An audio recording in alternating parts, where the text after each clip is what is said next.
Going to be serving ice cream in occupied Palestinian territories, claiming that it's inconsistent with their values.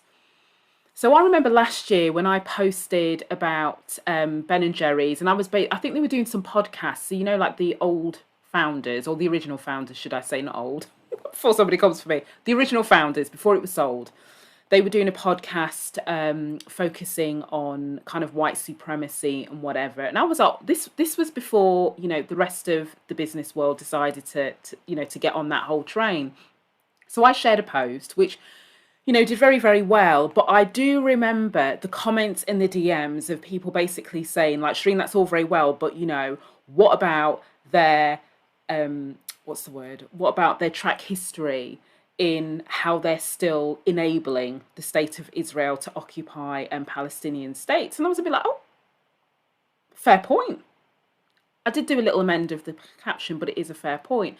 Now, the reality is, Ben and Jerry's have been criticised this for years. This is not new news. The difference is, though, is they have had to bow down to public pressure because of the fact that they have been gunning so hard for racial equity. And I will forever applaud them for that, because this is these two co-founders when most of the business world years ago were not interested. And if you go back, you can see things as early as 2016, even before then, when they have always talked about addressing inequalities, etc., etc. So, hats off for that.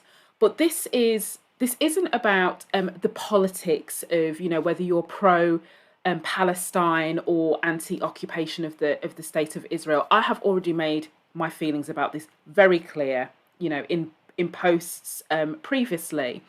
I do think, though, this is something to think about in relation to corporate governance. Social justice is now something that actually should be on your risk register, because you now have to think about the way that you deliver your product or service, what you do, where you do it, so the territories in which you're doing.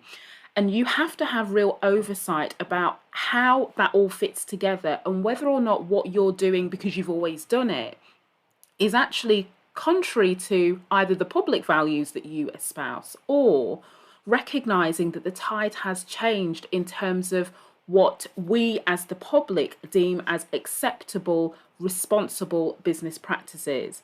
So I have talked about racial equity being, it should be factored in under sustainability and thinking about what sustainable business practice looks like.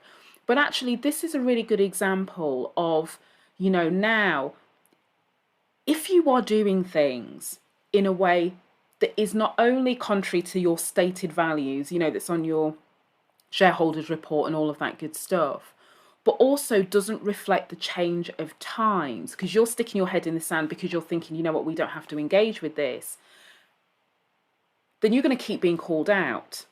And as I said, I don't think it's a coincidence that Ben and Jerry's have had to make this decision now. And I think they've made this decision because of the heightened awareness that's come off social justice because of, Black Lives Matter. And we've seen, the protests about what was happening and is still happening in Palestine and other parts of the world. So there is now a heightened awareness. And I think people are more challenging and they're ready to apply pressure. It's not just the activist shareholders anymore, where you can keep it nice and close in the four rooms, so to speak, of an earnings call or, shareholders meeting, etc. So I do think this is one to watch. I also suspect that we might see more examples of established companies being called out for preaching one thing but having practices that tell a different story. So, if social justice,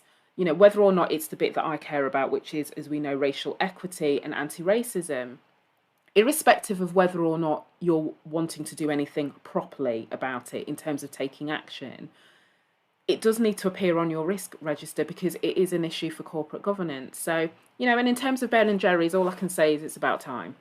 That's my personal opinion. Of course, that isn't about politics. It's basic human rights.